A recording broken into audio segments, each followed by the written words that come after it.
So, the topic that I think is confusing for a lot of us, especially I think if you're first starting out in the industry, or I think even for a lot of people if they are have been a few years already in the industry, is doing competitive analysis or at least competitive research.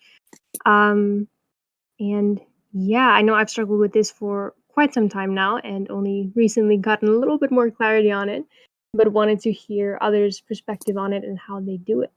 So, yeah, what do you think about the competitive analysis? How do you conduct it? Um, I'll admit it's probably one of my worst things. Um, it's something I hated doing in uni, and I try and just avoid it until I can, and then try and get it over and done with as quickly as I can.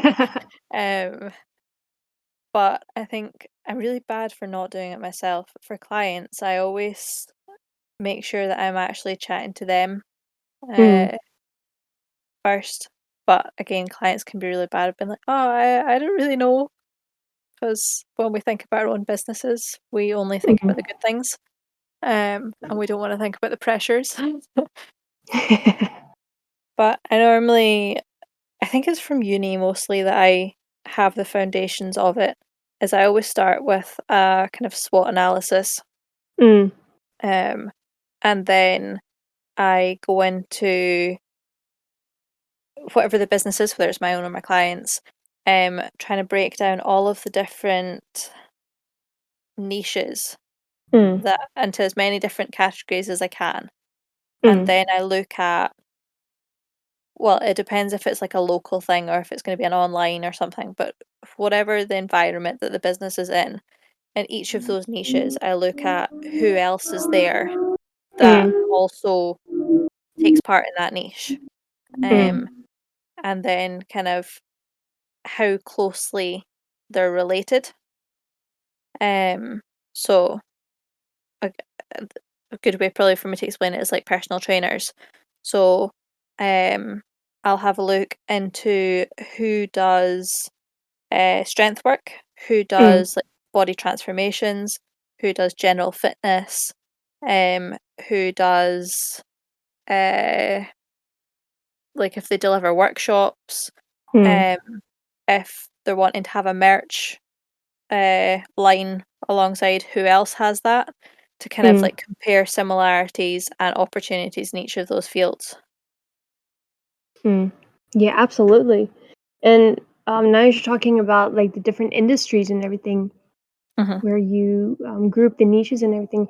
Also, what big thing about that is trainers that focus on mobility, and others focus on maybe on speed and, like you said, strength and sometimes bodybuilding and everything. That is an really important aspect for you. When you're doing it for clients, that market analysis and on market competitive analysis and everything is to know that there are these industries, these, basically, if you can call it, these sub industries, Hmm. and kind of how it uh, affect the market, I suppose.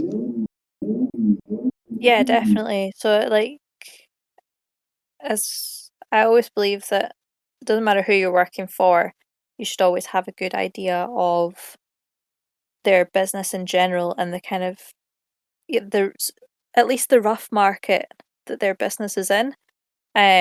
So that you can break it down. Like if you've got no idea on the topic at all, uh, then I don't think that you can really bring your fullest to the project.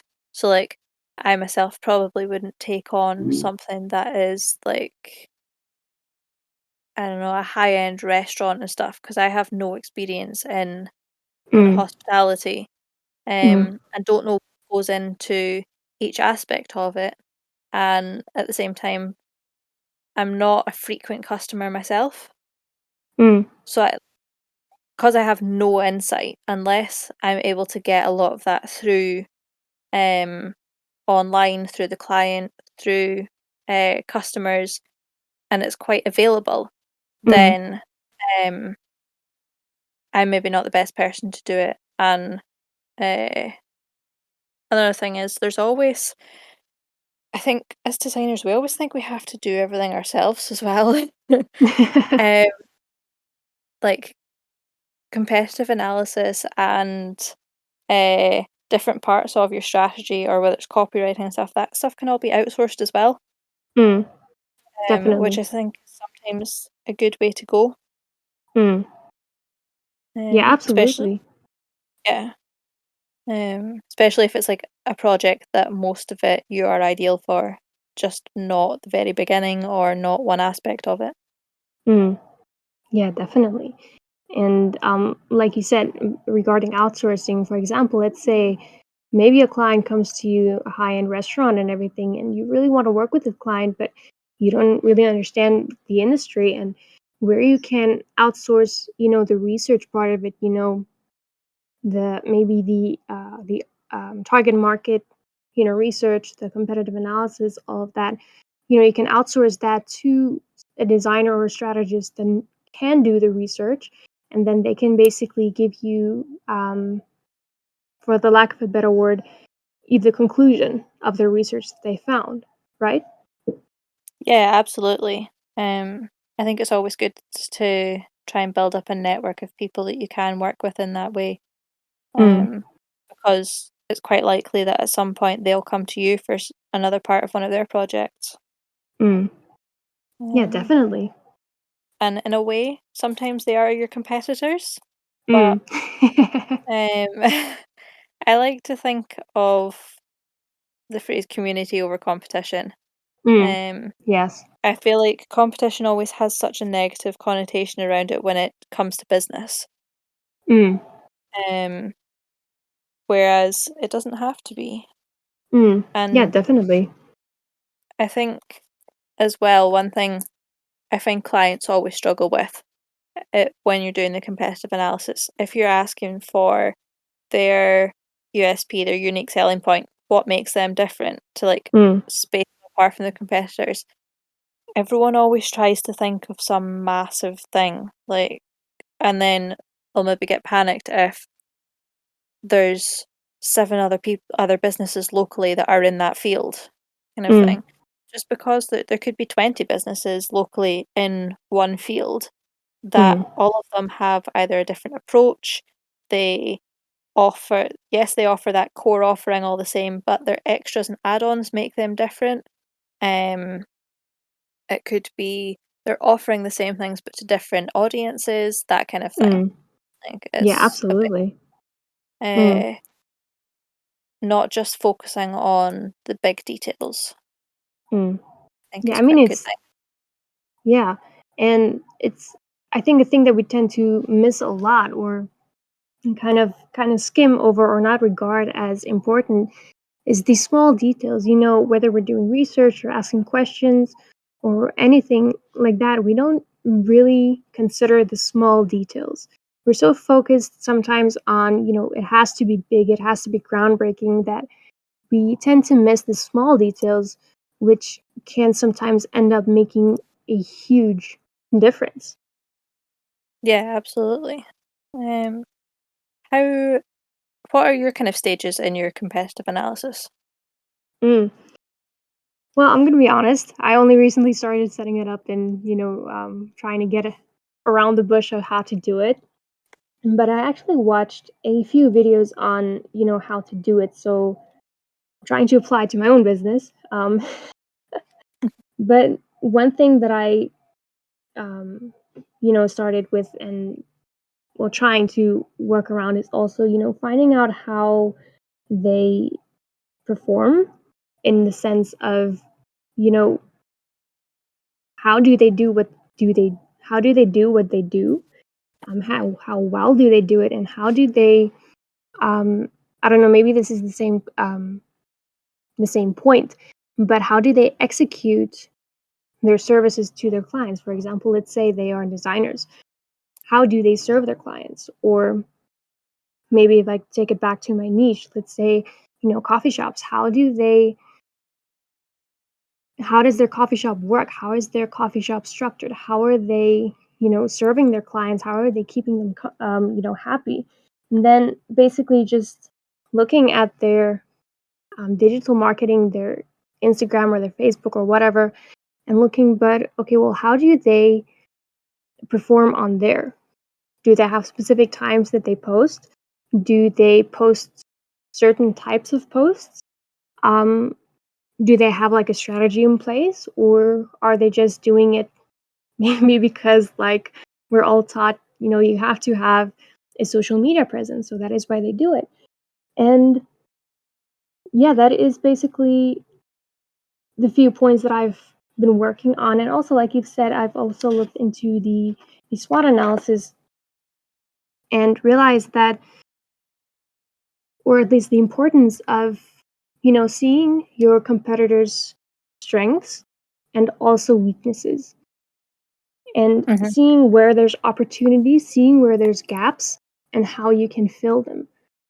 Um, yeah, I mean, it's a really, I don't know how to describe this, but it's a really tricky situation sometimes because I find myself sometimes being, um, how do I put this? Sometimes overthinking the research, and what I find, trying to, or at least sometimes overthinking. All right, well, no, this has to go. We have to go deeper into this, or no, this isn't. What I need. I need more. I need more information. And yeah, we need more information. We need to do it in depth. We need to do. We need to go deeper. But I think there is a point as to which we can say, all right, you know what, I think I went deep enough, because if I'm going to go deeper into this, it's the information that I'm gathering is sort of irrelevant. What do you think? Yeah, I think that's a really good point of we always want to dive as deep as we can, but at some point, yeah, it does start to get um to a point of do I actually need this information? Mm, Or once you found it, you kind of sit there looking at it going, that's great, now I know all of this. What do I do? yeah. um, yeah, like you're looking at it and you're going, I know so much about all of this, but how does it Mm, actually apply? mm, Like, what am I going to do with this information? mm, Which I think, like, looking at the trends is a really good way to go mm, because you can look at it and be like, okay, these competitors follow this social media trend. They are like always on their game with this. They're posting all the time, and they're seeing these results. And even from mm, that, you can look at things like are they replying to like how do they actually interact on social media? Like are they replying to comments? Are they mm, encouraging people to message them? Or is it just that they're putting up useful stuff? Or do mm, I don't know, does their food always look good? Have they always got like an offer on? Things like that. So like it's really easy to look at it and be like, okay, they're doing well on social media. And then we look mm, at the why. And they're like, okay, is this something that's achievable for the brand I'm working on? mm, And then kind of how can I do that but in this branded way? And mm, that's because you do still want to be different. Um mm, and yeah, it's always looking at kind of what they are doing well and what they're not, and how can you learn from both of them? Because I think a lot of the time when we're doing competitive analysis, we're really good at looking at other people's strengths and mm, just going, they're really good at that, so I'm mm. not going to, Yes. because you think like they've already got this field taken kind of thing. Like they're in charge, they own it. What am Mm, I going to do if I come into it? Whereas I think mm. that's sometimes the wrong approach to have because Yeah, you look at it absolutely. and go, they're really good at this. I can be as well. Mm, Like just because it's someone else's strength doesn't mean it can't be ours. mm. Um, if that makes any sense. Yeah, absolutely. And also, taking that concept of what you said about, looking at their strengths and kind of saying, all right, yeah, they're good at that. I'm not going to do that. That is exactly for us as designers saying, maybe, for example, you know what? I want to do brand strategy, but you know what? They're much better at it. So, I'm not going to do that for my clients or whatever. But even though they're good at a certain thing, somewhere, or at least this is my point of view, um, or this might just be me overthinking again. But anyway, um, looking into their strength and seeing, but all right, this is their strength, but why is it their strength? And thinking, okay, how do they, let's take the example of brand strategy again. Brand strategy is their strength.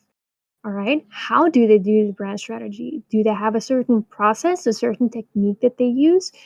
Do they use certain exercises in their workshop? What do they do? And then kind of defining your own process, trying to take their process and um, how do I say this? Turn it on. It's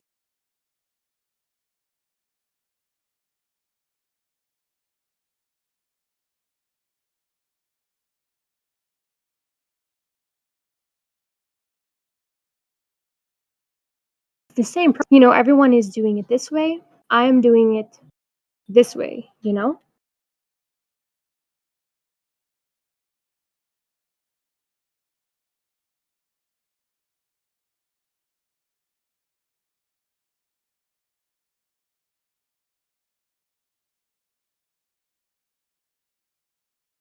Yeah. Um, like, you can Mm. be asking the same question.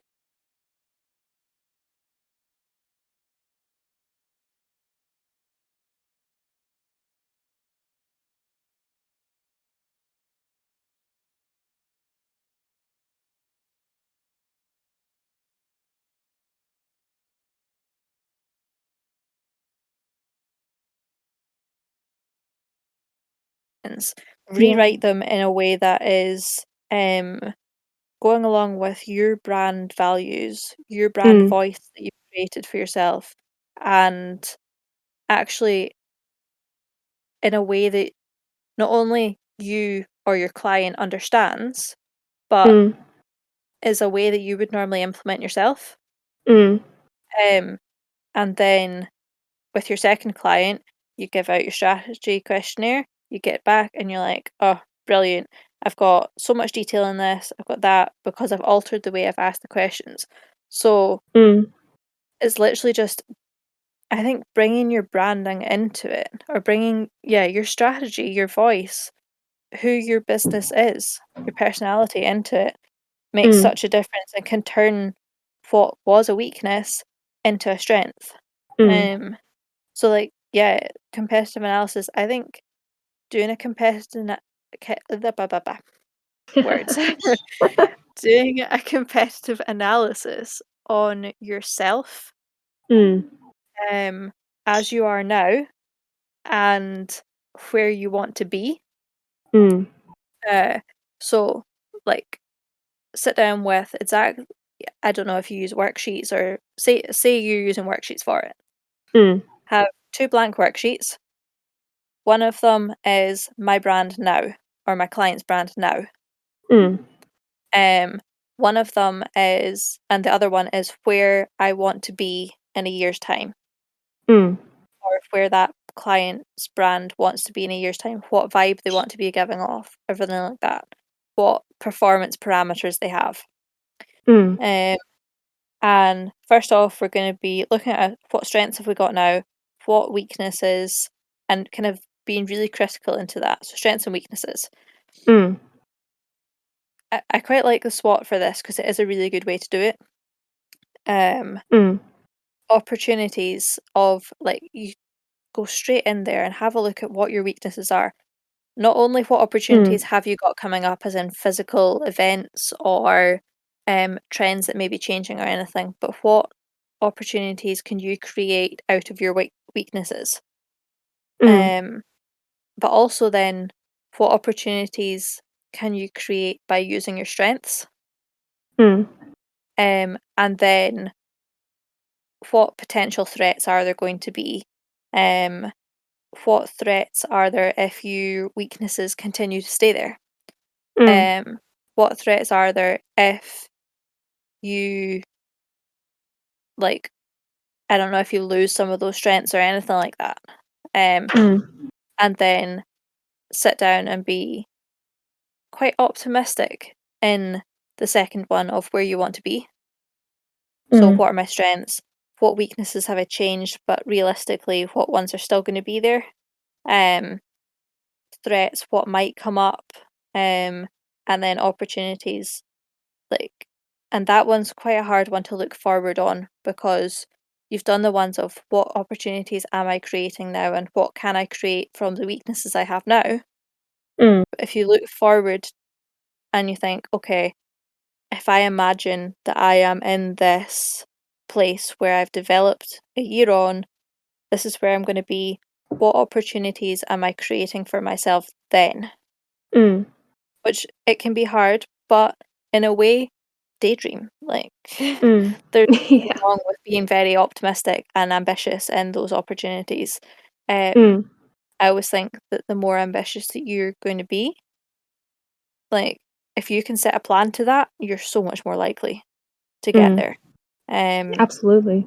and even if you're mega ambitious and you sit down to plan it and you're going, actually, I'm not going to get all the way here, but Mm, you planned out your starting blocks. mm, Like time frame change, or to be fair, the whole dream might change, mm, but your starting blocks will get you a bit further than where you are. mm, Um, so I think having the now and future, mm, and then creating a plan based on that analysis, like you see yourself as a competitor kind of thing. mm, Like, 'cause really, it's we can always have the thing of, oh, there's other brands out there, there's this out there. Like how many designers are there realistically? Like oh, a lot. hundreds, thousands, millions. Yeah, definitely. But there's still space for all of us. Mm, Um, absolutely. there's always that space. We are our own competitor as such. We are what's holding ourselves back. Mm, Um, so I think whenever I'm doing any competitive research or analysis or brainstorming,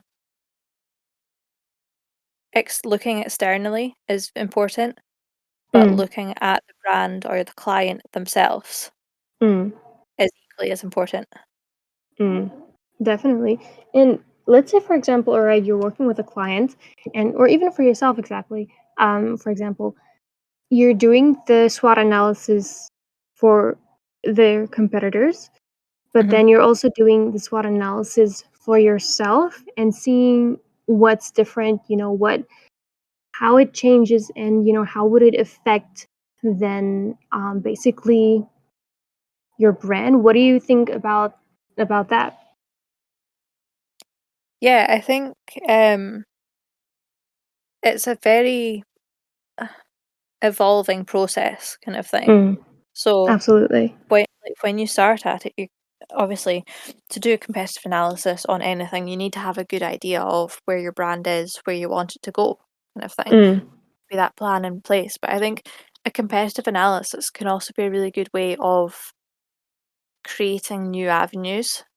mm, So when you look at your competitors and going, okay, actually they do this. Like if you take even your coffee shops, like mm, you've got one down the street that's been there for 10 years and one on the corner that's just opening up next week, mm, kind of thing.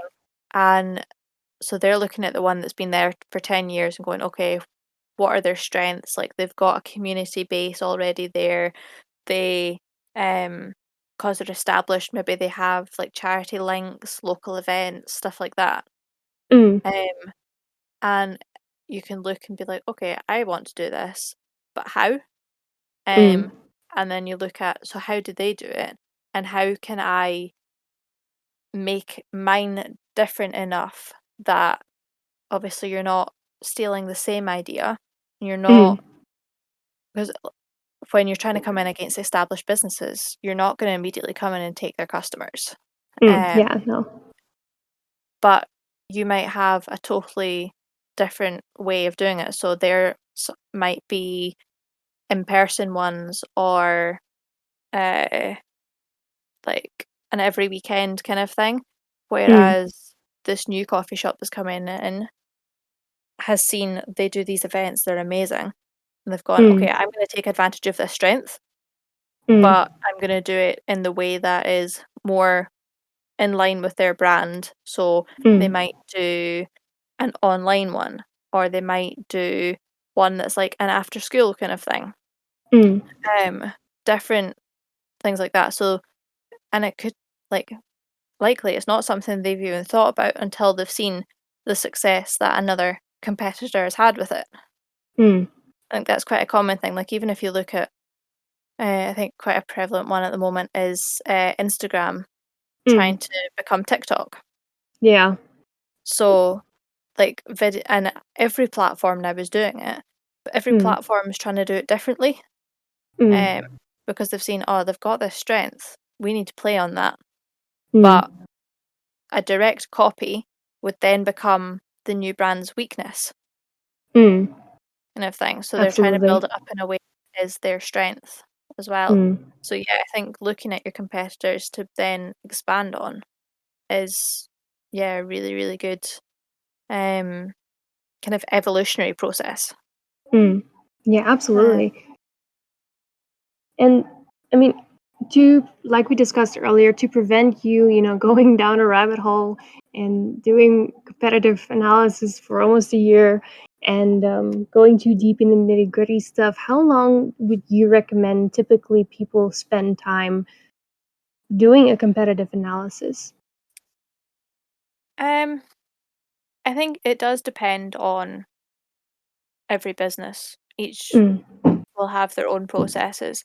So I think what I would always try and do is like say we are independent designers, we're working for and we're either doing it ourselves or a client, but we're going to assume in this case that the client is a small single or two-man business kind of thing. Mm. I'd probably have a couple of different tasks, the things that I'm going to be able to do, and I'd sit down and I'd give myself, I don't know, an hour to do some base research. Mm. And if I want to make notes in that time onto these activities, then that's fine. And then I'm going to sit down, say I've got three activities. I'm going to do a SWOT on the competitors. I'm going to do uh, the niche activity that I like to Mm. do. And I'm going to compare processes between Mm. competitors, kind of thing. I'm going to Mm. give myself 20 minutes for each of those tasks. Mm. Um, and then I'll go away, have a break, come back, and I'll spend 5 minutes on each of those tasks again. Just kind of, is there anything else I've thought of? I've taken a break away, I've come back to it. Mm. And then after that time, I'll spend a wee bit of time analysing each thing and kind of drawing my conclusions. Um, Mm. and I think it is something that you can dedicate, say, a day to, Mm. but I'd probably split that day up over a few. Mm. Um, because I think the l as you said, it can go on for, like, years. The long the longer we dedicate to it, the more sucked into that rabbit hole we get. Mm. Yeah, So I absolutely. think, like, sharp bursts, but that have intention and planning behind them. Mm. And Absolutely. then a breakaway and come back and reevaluate. Mm. I think is the like, the way to get the best out of it, and those timeframes don't have to be like, they're just whatever you feel that you can do it in. Like, I know people Mm. that'll sit down for 10 minutes and have, like, 3 pages worth of stuff. Whereas I might sit down for half an hour and I'm still, like, halfway through a page going, "Ah, I don't know what I'm doing." Um, but, like, yeah, I think decide on an amount of time yourself, Mm. sit down and do it, and then each time you're coming back to reevaluate your work, but also take 5 minutes at the end of the day to evaluate, was that 20 minutes that I gave myself enough time for me? Mm. And then it might be the next customer you have, you go, okay, I'm going to sit down for an hour and do this task. Mm. Um, because I think every designer or every client, they'll have their own, everyone has their own struggles and everyone has their own time frames for working on different tasks in. Mm. Um, so it's a hard question because it is very individual dependent. But Mm. um, estimate an amount of time yourself, Mm. um, and trial and error it, basically. Mm. Uh, Yeah. just don't give yourself 4 months to do it in because otherwise it's gonna come to the end of the 4 months and you'll spend 4 days cramming it all in because you've forgotten about it. Yeah, Um, absolutely. yeah, so short time frames, I think, Mm. and then, yeah, plan it. I always believe that we should plan in a bit of kind of buffer space, Mm. uh, to do any extra or reevaluate things if you need to. Mm. Yeah, Um, definitely. And it's also, I think it also depends on the type of, how long you spend on your competitive analysis. Is also depends on the type of service you're offering to your clients and maybe what they're asking from you. For example, if you basically you specialize in brand identity design or graphic design or whatever, not as much in the strategy part. I think the time spent in a competitive analysis is going to be a little bit shorter than if the client hired you specifically to do that competitive analysis, to do that, that market research and everything like that. There is definitely going to be a time difference. And like you said, it depends on everyone, finding that sweet spot and saying, or you know what, this time frame, it's a little too short for me. This time frame is way out too long. I get lost in the rabbit hole. I feel like Alice in Wonderland. yeah, And then saying, you know what, okay, this feels right. This, I don't get lost in the details and I don't feel like I'm lost in having no details, but you have the right amount of details or data gathered. yeah, I think it's really easy for us to look at any any brand analysis that we're doing kind of thing as Mm, part of your brand strategy and look and go, I don't have enough or I mm, need to find out more. Um, mm, I think yeah, finding that and there's no way that like you'll ever I don't know. It's one person will look at it and go, "Oh, there's so much here. Like, let's just get cracking." And then mm, someone else might look at it and go, "I need 10 more pages before I'm even looking at that." mm, Um, so it's yeah, everyone has their own processes and can draw conclusions from different things. And absolutely, like if you're doing identity versus brand strategy or business strategy or purely marketing mm, with an established brand, mm, then like it's different every time depending on what parameters you're looking at. I think that's a really good thing to actually um kind of decide on at the mm, very start is what parameters am I looking at? I think that might help stop getting lost in the rabbit hole. mm, So if decide from the very start before you do your SWOT or anything, you're going to look at um their brand voice, mm, their uh kind of niches that they're in, mm, and their branding kind of mm, thing. And there's that. But and that's probably more an identity um strategy. But then if you're going to be giving them a strategy that includes business moves, or mm, if you are going to go on to do some like or if it's your own business and you're going to do like events or campaigns or do a launch of a new product, a service, a course, something like that, mm, then your parameters might be totally different and you will be looking into what their social media presence is, mm, what their um, processes look like, as in like how many stages, how do they attract customers, that kind of thing. mm, And you might also be looking at just their target markets, their target audiences, mm, kind of thing. Like set your parameters and you can have as many as you want. like mm, um and the amount of parameters you have is going to dictate the amount of time it takes as well. mm, Um but yeah, set parameters on what you actually want to analyze between competitors. mm. And Yeah, then, absolutely. because otherwise then, like, if you're only doing brand identity and you get sucked down into, "Oh, but they do this event, and they do it with that, and they do this and that," and then you're like, "Hold on a minute, I need to make a logo for these guys." Like, The it can be easy to deadline's a get. week away. Yeah, yeah, and you're going, I have nothing but a color palette." Like, yeah, Yeah. it's super easy to get dragged way into that. So, looking at deliverables and then setting your parameters from there, I think is a good Mm. step. Yeah, absolutely. And another question that I think about is, let's say, for example, for yourself, or Mhm. even it can be for a client as well.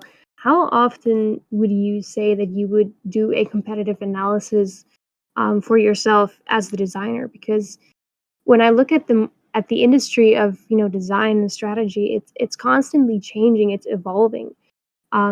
New methods are coming out of how you can do research, or how you can do design, or do whatever. How often would you do competitive analysis for your own business?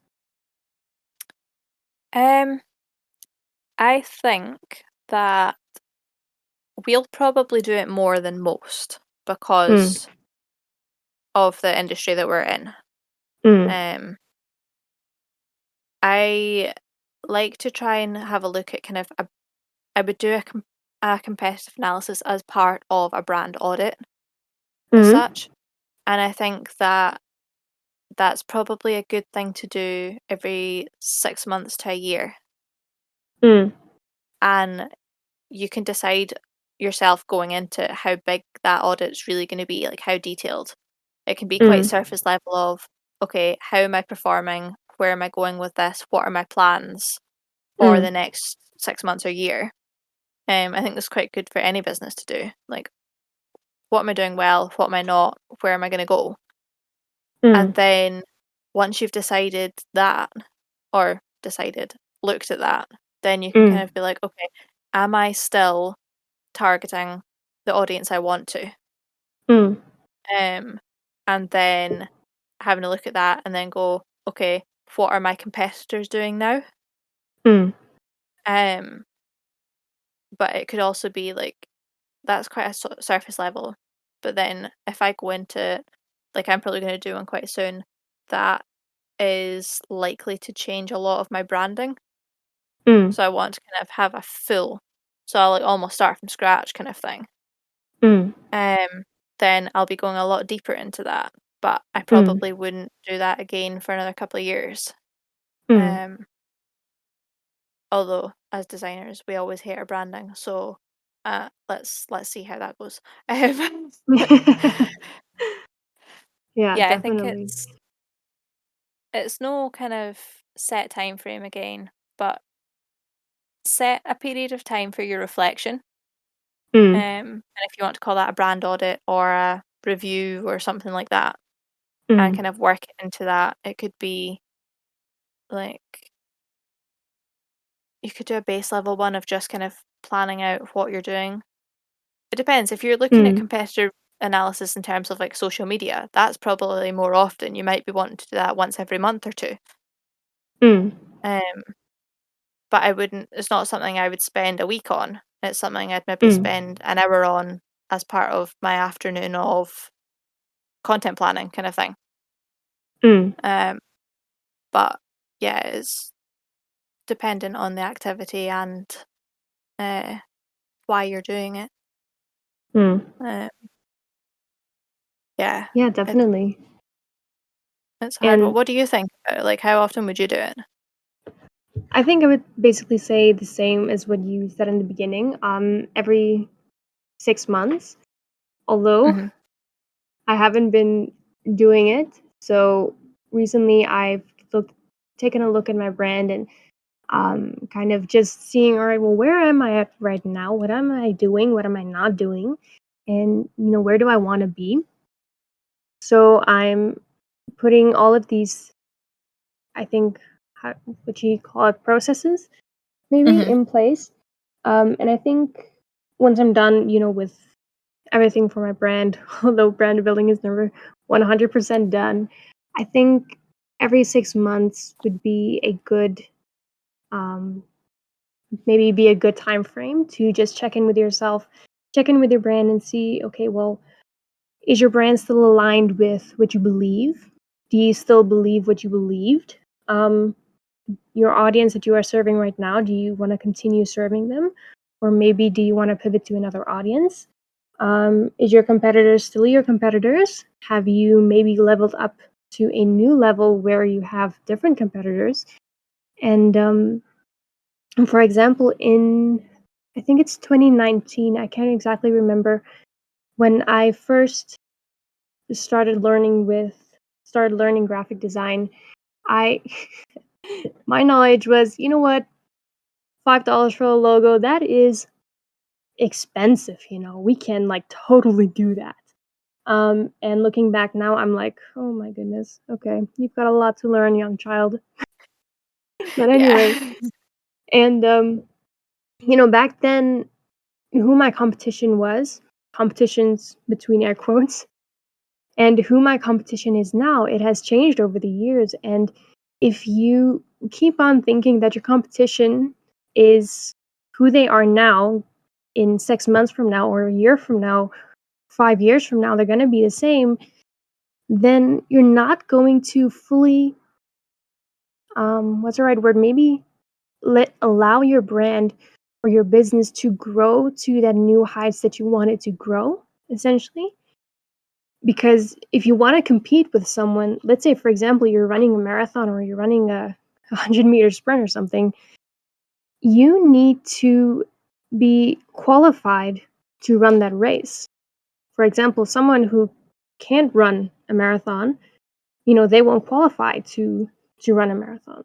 But if you qualify to run a marathon, you can, you've done the training, you know what it takes, you know how to finish, the marathon, you know about your nutrition, you know about how much water you need to drink, and all of those things, then you can um, basically get into that mindset of saying, okay, well, my competitors aren't the 5K ones.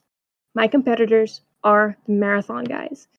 And when your marathon is done and you're looking maybe to do like an ultra marathon, or maybe like we have here in South Africa, the comrades, then Mhm. your competitors are comrades athletes or ultra marathon athletes, not marathon athletes anymore.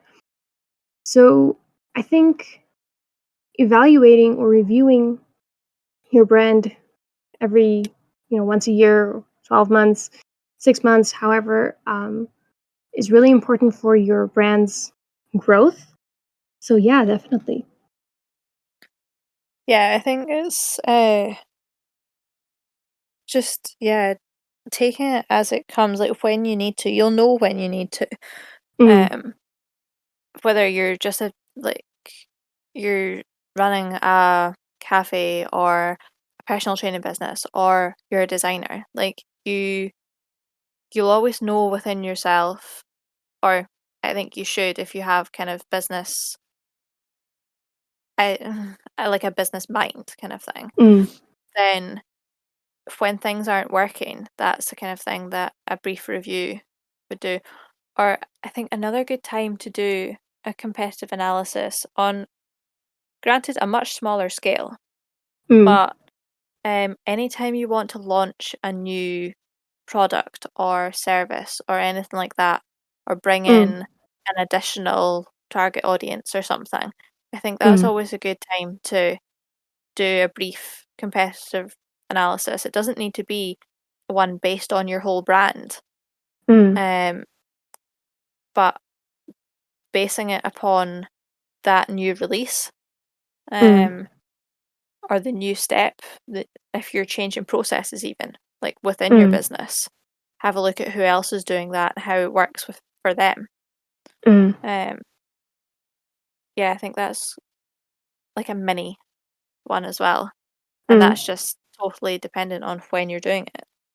But mm, I do think it's definitely key to do within the planning stages, mm. uh, Yeah. before you've started uh, Mm, other stuff. mm. Yeah, Um, absolutely. And Because going back, go ahead. oh, no, it's all good. Okay. And going back to what you said, doing that brief analysis or research before launching a product or service is, let's say, for example, you're a designer and you're gonna, add in, let's say, um, copywriting, as a service. Looking at other copywriters in the field and looking at their process, looking at what they do, what they don't do, their strengths, their weaknesses, and all of that. It also gives you a good guidance, for example, of ways that you can improve your process.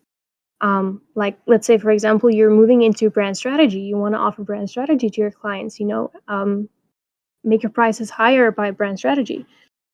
Looking at other brand strategists, their processes, talking to them, hearing, their perspectives and how they do things can help you improve your process and your knowledge and your perspective on brand strategy in a huge way. It's not just your perspective, it's not just what you know in your process, but it's about seeing what other people do and learning from it, taking that and making it essentially your own.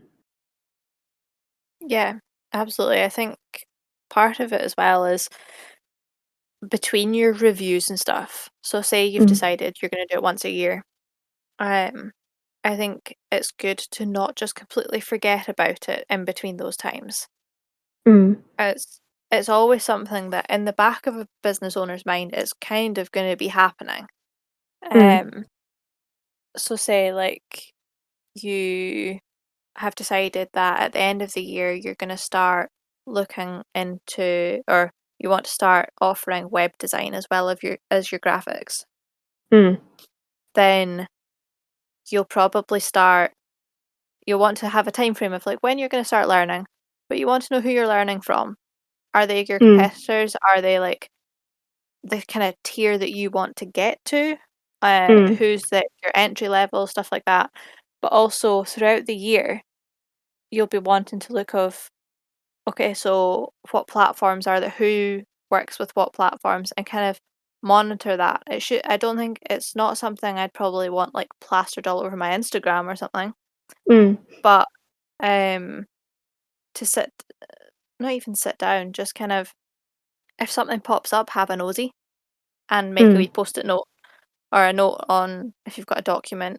Um, it's maybe quite a good idea to have just a document that you add little bits to as you think, so that when you sit down once a year or once every 6 months, or when you finally decided to take that step of releasing a new course or something, mm, you don't sit down and you're like, "Oh, I've had all of these amazing ideas for the last, like, year," or, like, "I've noticed this about that brand, and I can't mm. remember any of it now." Yeah. To have some format, like, some process, whatever works for the set business of Mm, ongoing, um, ideas, reviews, analysis, like, just kind of like an ongoing brainstorm. mm, Um, 'Cause I think, having even just, like, as designers, we're always having new ideas of something else we can do, or what if we put this color with that color, or mm. something like that. See Yeah. if we had just somewhere that we keep all of that. And Mm, when it comes to sitting down and having a look at things, going, okay, that maybe wasn't a brilliant idea. Why not? And I yeah. think that that can kind of help us in if you do a competitive analysis against yourself. Mm, Um, that can kind of help because obviously we want to look to the future of what the opportunities are, but also having a look at what thoughts have been in the past and mm, uh, analyzing them can kind of either turn them into things to be like, oh, if I switch it to that, actually, that's going to be an amazing idea. mm. Yeah, Or absolutely. you can look at it and go, I don't know why I was thinking at all, but let's maybe steer away from that industry because it's really Mm. not a strong set of mine. Mm. Um, I think, yeah, it's such a tough one, isn't it? Because It is, yeah. we want it to just be a hard and fast process of like, okay, now it's done, grand, see you later. Press a Um, button and let's go. yeah, like we want it to be a thing of, okay, we're starting it, we're doing it, now it's done, Mm. and it's not. Yeah, it is. But But it having a go way to ahead. control that, having a way to kind of control that and Mm. direct it, um, Yeah. however works for us, I Mm. think is a good way to implement things Mm. and have it But evolve. yeah, absolutely. And isn't it true that, as designers, we try to avoid it at all costs to do these market research, this competitive analysis, the brand strategy, all the internal behind the scenes things that we preach to our clients to do, but we hate doing it for ourselves. But if our client asks us to do it, we will, like, I don't know, thrive. But doing it for ourselves, we're like, no, no, maybe tomorrow. I'll do it maybe tomorrow. Maybe Yeah, tomorrow. yeah, I think we've got to be quite strict with ourselves sometimes. Yeah, Um, absolutely. it's something that like we do it for our clients because we're outside of the business. Mm, So I think when we're doing it for ourselves, stepping out of it and becoming like create how do I put this into words? Make your business make it as if you're doing like a passion project kind of thing. mm, Uh, make it that you're not thinking of, okay, I am going to do this.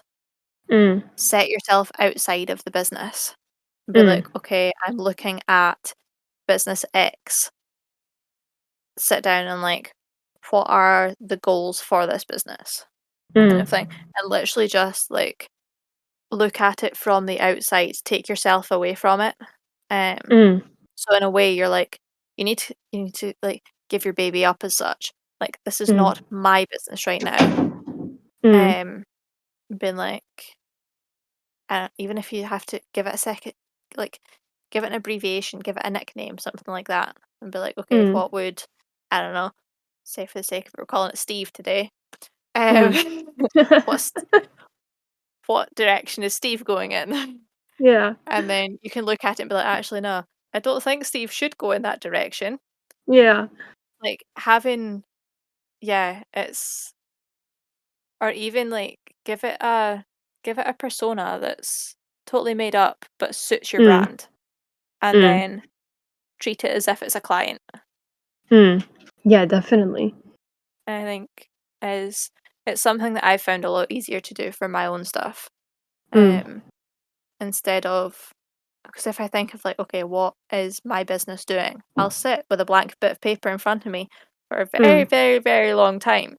yeah, Whereas if I kind of go, okay, this business and like just take the context out of it. Like this mm, business is doing this, this, and this. mm, What's the next step? Or mm, what could be done better? Or what what even if you think about the visuals, what visuals suit this target audience kind mm, of thing. And yeah, then you can come back to it personally and be like, nah, hate that. yeah. And basically present it to yourself like you would to a client. Mm, Like step out of it and then you can come back into it as the business owner to give mm, feedback. yeah, Either that or just outsource it. Um, yeah. I think that's the easier option. oh yeah, oh yeah. Sometimes I it comes down can to money though, doesn't it? Yeah, definitely.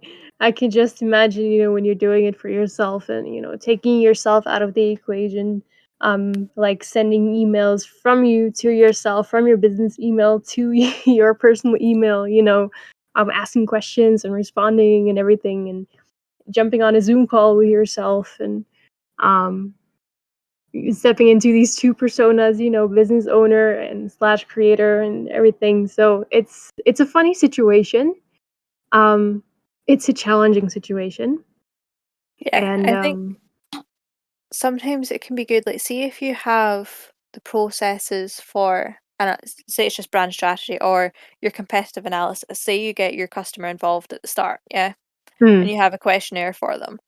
mm, Like, just sit down one day yourself and write out that like, answer your own questionnaire kind of thing. mm.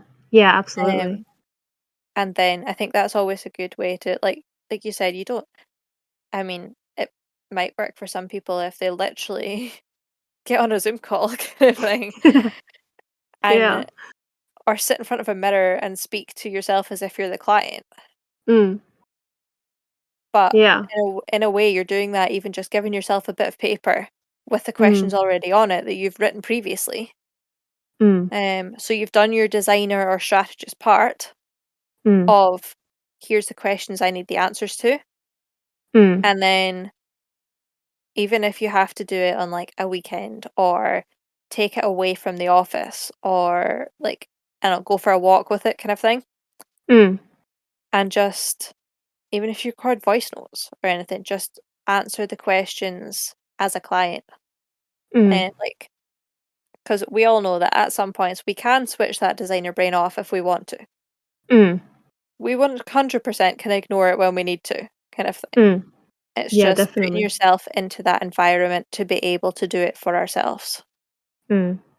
Um, And also, I think, when you're doing it for yourself, that, that brand strategy and analysis and everything, because you are a designer, because you know the process, and because you know what you need to do the process, to do what you must do, it kind of shapes your mind as in the sense of, how you must answer the questions. For example, um, the question, let's say, for example,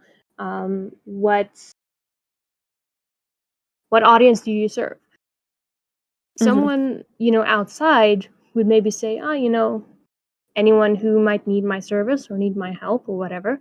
But as a designer, that answer is not going to solve the problem. So you might say, the type of people I serve, well, they are here. Maybe they live here. They have, this type of problem.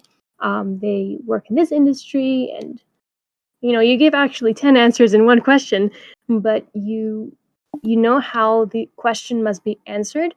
So it makes your job sort of easier when you're switching back to the designer. Yeah, Um, so yeah. yeah, absolutely. It's 'cause in the back of our mind, we are answering the question as we would want it to be answered. Um, Mm, then yeah, it's just hard sometimes to answer the question but not try and think of the solution at the same time. mm, Um, yeah.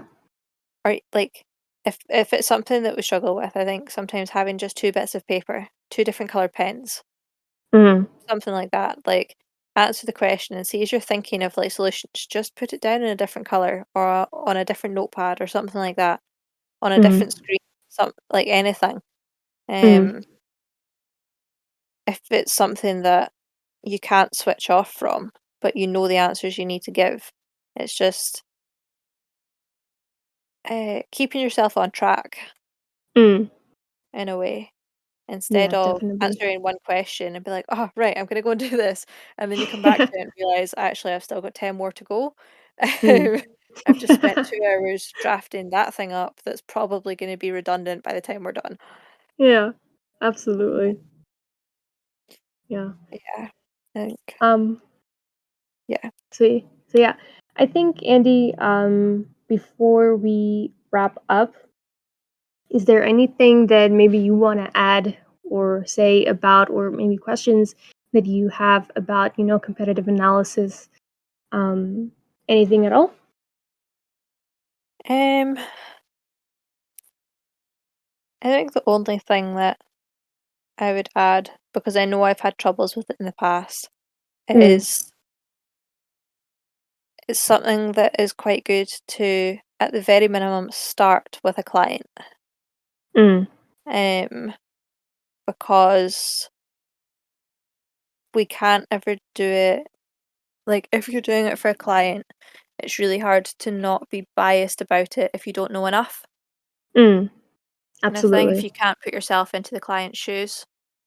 Um, so starting it with them or having it as a fully collaborative process or kind Mm, of regular feedback points, mm, to make sure you are still on track, then uh, it can be hard. And I think as a client, what a red flag for clients is not being able to identify their own competitors.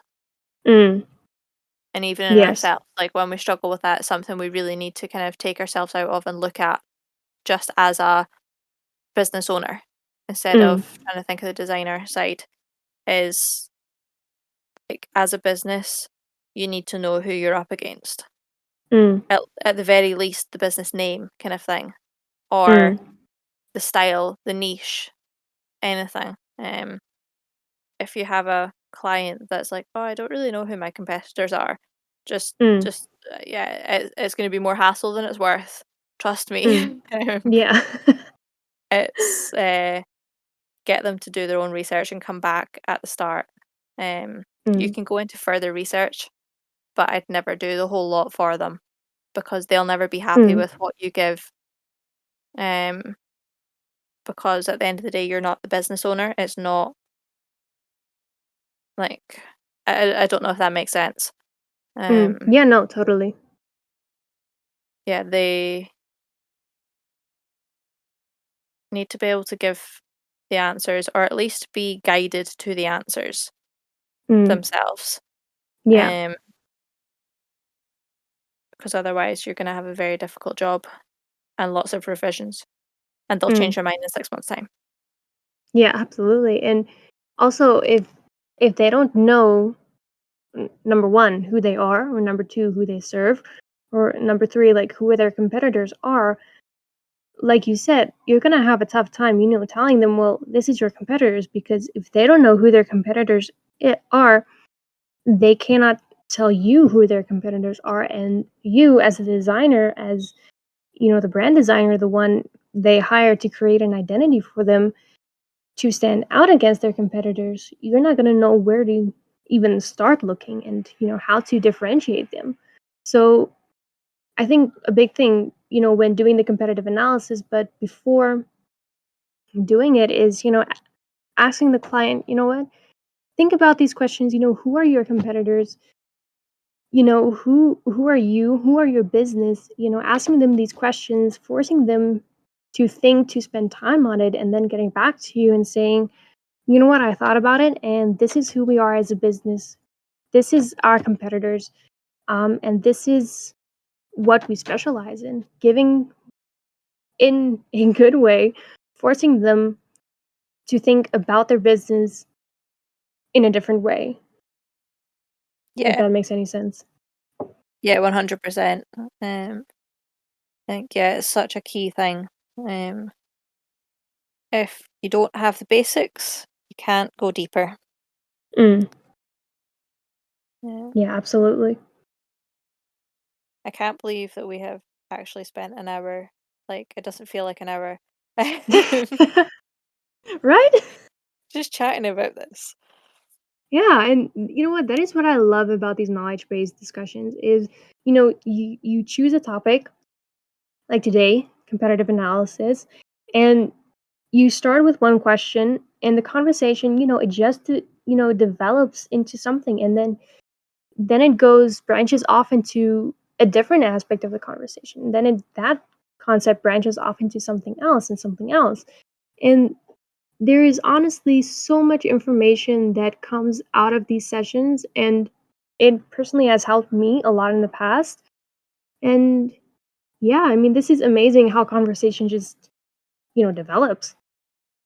Yeah, I think it's useful. It's almost like this is the kind of thing that we need to do with our clients as well, Mm, um, to fully understand businesses and for them to understand why we have to ask some of the questions that we do, mm, um, as well, instead of just I always think that they're the best customers. If you can sit and chat with them like this or about processes like this, they're the mm, best clients because they're invested in it, it's if they're not just expecting you to make something pretty that'll do for their business kind of Mm, thing. Like, they're like, yeah. "Oh, you're in this with me.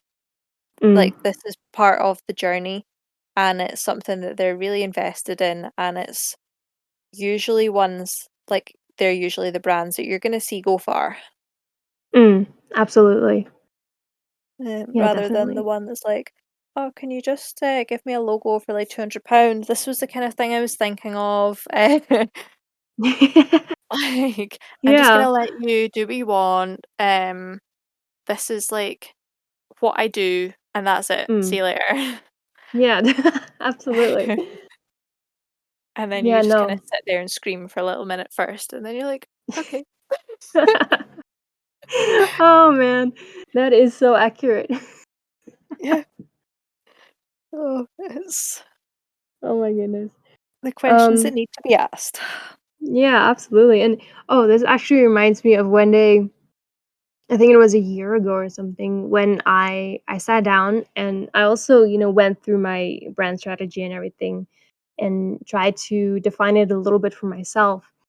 And I sat down, piece of paper and everything, and I was like, "Okay, question 1, what is your business vision?" And I was like, "Um, can I skip to the next question?" Yeah. You don't realize how hard your question is until you actually have to put yourself through it. And then you actually develop a little empathy and sympathy for your clients, when they, have to answer the questions and they're like, you know what, I haven't thought about this yet. So um let me just think about this for a moment. But I think it's such a good way of refining client processes as well, though. 'Cause see if you do it on yourself and you're like, "That question doesn't make sense," or like, "That question's just so broad," then you Absolutely. think about like, "Okay, how should it be asked in a way that can be broken down?" Or like, Mm, if you've I don't know, if you've been asked like, "What is your vision?" And then yeah. you're like, how do I because I've got quite like a logical engineering kind of thing. I'm like, "How do I define a vision? Like, what do you mean? Like, compare that to like a if you've got a vision statement and a mission statement." And I'm looking Mm, at it going, "These are like the same things written just different ways." Like, yeah, absolutely. and you're like, "Okay, so how is that written?" So then you spend like Mm, 4 hours Googling it. You found like a kind of thing of like, okay, this is kind of how to break it down. So then you're like, okay, what mm, questions do I ask to get the answers I need to do that? mm, And then you can kind of sit down and you're like, okay, so what's my vision? And then you sit down and you're like, right, so what am I going to do? Who am I going to do it for? mm, And how is it going to change, or like how does it impact kind of thing. So if you then like mm, ask yourself those three things, you're answering each of those questions, and then before you know it, you've got a vision statement. You're like, actually, yeah, that is what I'm looking to do, kind of thing. mm, Or you're like, yeah. maybe not quite, but here's then tweak it. Mm, I think that that's like, yeah, doing it ourselves for ourselves can then refine it and turn it like from one of our weaknesses into a strength. mm, absolutely, yes. Um, Yeah, definitely. yeah. All right. So I think we can basically then wrap things up here. I'm gonna ask you one more time. I'm telling you, I'm gonna make this part of my branding. Okay. Do you do you have any last questions or thoughts or anything that you want to add? I think I'm good just now. Okay. No, awesome. Andy, thank you so much for joining on this session. This was actually really, really insightful for me. Yeah, thank you just so much for joining. No worries. It was good. I was a bit scared coming on because I was like, oh, I don't really know what I'm going to say. Like, it's not a thing that I specifically do. And I'm like, Yeah. but here we are. Here we I've are. learned a lot. Uh, Yeah, absolutely. but Yeah, yeah, thank you very okay. much. Yeah, you're welcome. And have a wonderful weekend. Hopefully don't work too hard. Still give your time to relax a little bit. Yeah, yeah, a little bit. You too. Thank you. So yeah, all right. Have a wonderful weekend and we will chat soon. Perfect. See you later. All right. Bye.